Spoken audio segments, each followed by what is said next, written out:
presenter who has presented before. I know you're in capable hands. So please give a huge warm welcome to Becky Senior.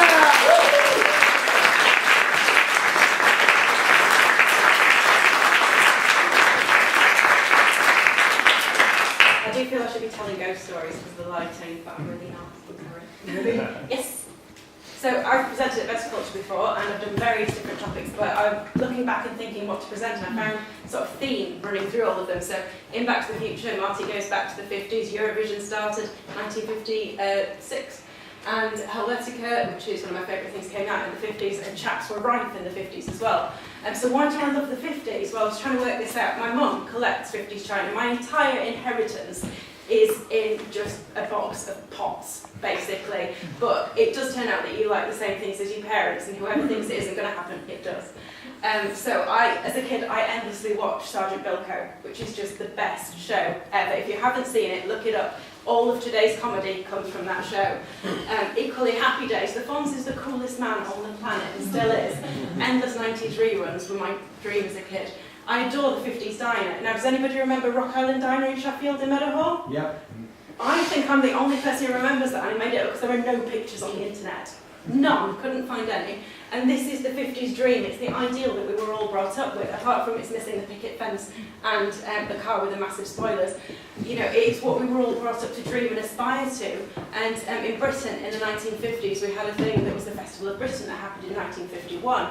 This was the biggest thing since the Great Exhibition that happened in Victoria times. And the Royal Festival Hall's still there from this. And they tried to recreate the wonder of it with the Millennium Dome and things. Didn't work, because we needed the 50s sense of optimism.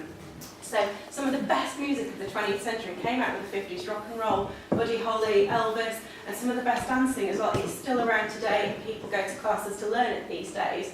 So it's just endured. Whereas, you know, it's a very different world we live in now. And what do we have? We have Gangnam Style. Now, I'm really, really hoping that in 50 years' time, your kids and grandkids will not be going to classes to learn this. I cannot think of anything worse, because it's embarrassing now, and it's just going to get worse. This is a photograph by Cecil Beaton, which was in Vogue, which was taken for the 1957 Dior collection, and just sums up the timeless class of the 1950s dress sense. It's beautiful, it's perfect, it's just absolutely elegant. But what do we have today? Towie. Now, I can't describe what colour they are. They all look the same, they all look vacant, they're wearing nothing, and he's wearing a jacket with jeans. It's not acceptable. So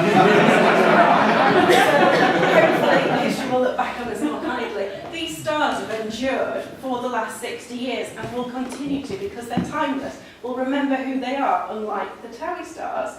And just the 1950s really sums up for me a great, great era. But it has to be said, it wasn't all rock and roll, as it were. Rationing still took place in the 50s. Meat rationing ended in 1954, and sweets rationing ended in 1953, so I don't think it would have been massively fun to live back then. Equally, it was rather rife with sexism, and I don't think that you should sort of incite domestic violence for your wife's choice of coffee, so please don't do that, guys. This is a real advert, I promise. I did find it on the Daily Mail website, the original.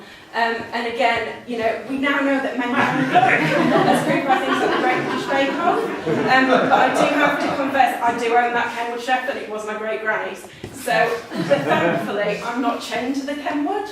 It's out of my own choice. And this is sort of the ideal of woman in the 50s that we all think of. And I am actually quite glad that, you know, I can wear heels to cook in if I so wish, but I don't have to, and I don't have to set my dress on fire. But I do quite want that fridge. And there's been a huge resurgence in that sort of vintage lifestyle with Mad Men. So the most interesting characters in Mad Men for me are the women and how their careers and lives develop. But the men do have some very natty suits, which is also why I quite like the show. But if you've never seen Mad Men, do watch it because it's amazing. And also, it's not just me, because Grease is always voted the #1 musical, which is set in the 50s. But I do not think that any 50s father would have let Olivia Newton-John out in that outfit. So it's not quite historically accurate, is all I will have to say. But people like Wayne Hemingway, who founded Red or Dead, is a huge fan of vintage fashion and really has pushed that in the last 20 years or so. And stars like Zooey Deschanel have really gone forwards in getting that vintage glamour back. and making, you know, the world a better place for it. So I do think that vintage is having a huge resurgence. It is fantastic, it is wonderful, and it is a bygone era, and it is maybe best that some of it stays in the past. But I do have to say, I think it has got a lot going for it, and we do sometimes live for living in a simpler time. But I do think if I had to live in the 50s, I would need the internet. Thank you very much.